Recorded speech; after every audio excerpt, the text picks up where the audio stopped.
back. Last week, I had the honor of celebrating the incredible women who made the Forbes and Know Your Value 2023 50 over 50 list here in the U.S. and globally. At our New York City event, we highlighted this year's class of women doing their most innovative, impactful work at 50, 60, 70, 80, and beyond.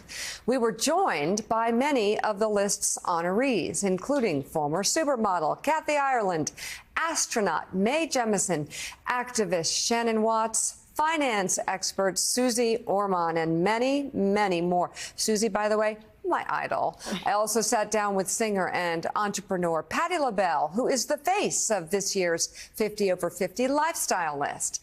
At 79 years young, the founder of the comfort food brand Patty's Good Life has no plans of slowing down anytime soon. Take a look. Oh my gosh. Well, this is such an honor.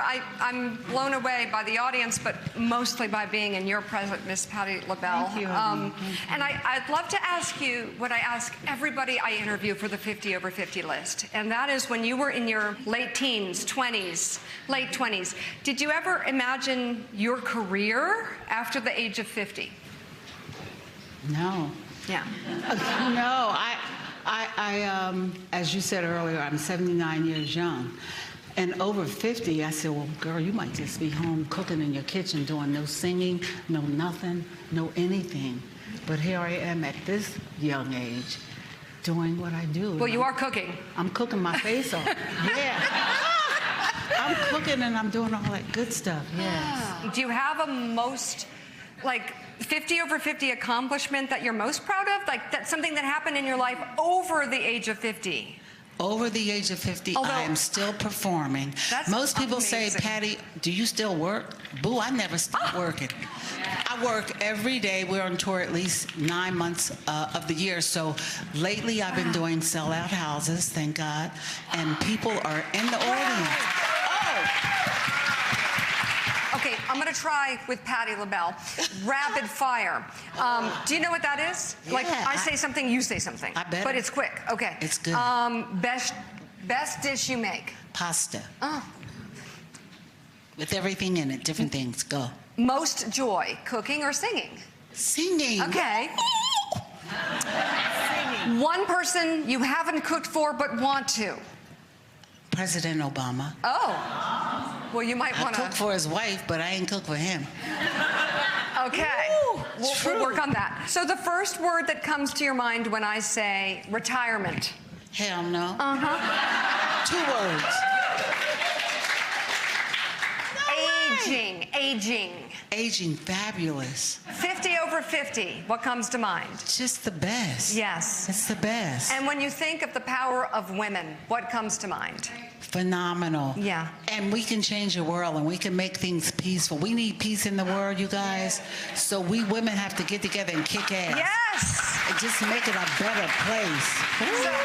Oh, she was amazing. Let's bring in editor of Forbes Women, Maggie McGrath, and vice chair of Forbes and Know Your Values 3050 Summit, and an MSNBC contributor, Huma Abedin. And we have Elise Jordan at the table as well. Maggie, it was so good. This New York luncheon this year was so good.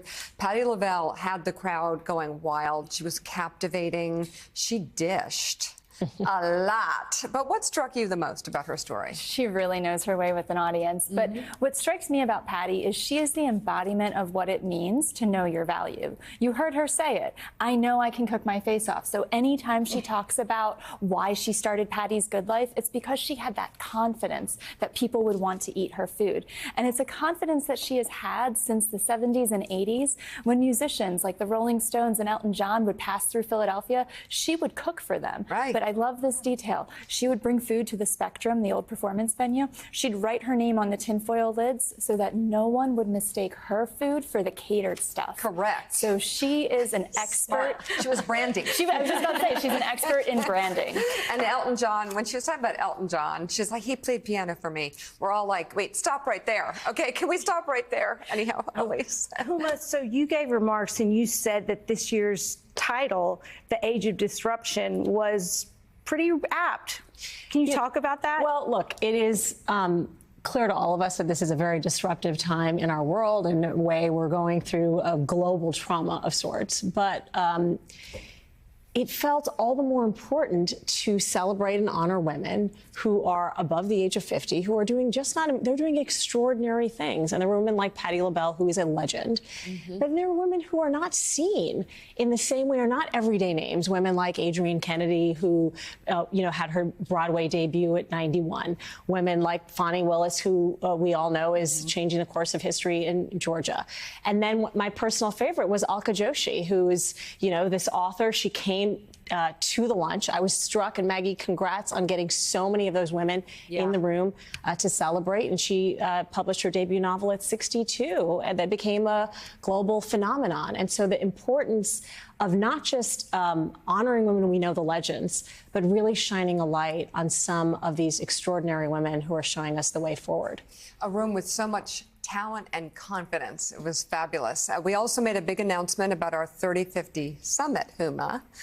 Tell us about it. Well, we are really looking forward to being back in Abu Dhabi for our 3rd annual summit in March to mark and celebrate International Women's Day. And frankly, it feels like there is no more appropriate a place than now to be having that conversation in that part of the world where so much is happening. And the thing that Mika and Maggie, that we've all been able to do together, is bringing women from different generations, different perspectives, different, points of view in the world, and learning from each other and being in community together. And we've talked about this. If there's going to be peace in this world, it will include women at that table. We have the most amazing networking at this event where, people land deals. They walk away with, financing for things, and it's actual real. And I was in the elevator of the last one. There was a young woman in the elevator, and she's like, "Oh my God, I'm going to be late for networking." And I thought, that used to be such a nightmare word for me. Networking, no. And she was so excited to go there. So that was a good sign of a good event. So we're still taking nominations, Maggie, for our global list. So what lists are that? How's it going so far? And how much time do people have? Yes, we are looking for nominees for the 50 over 50 EMEA and Asia list. So if you know a woman over the age of 50 who is stepping into her power and lives primarily in Europe, Middle East, Asia, or Africa, please go to Forbes.com to nominate her. You have until December 10th to do so, so you still have some time.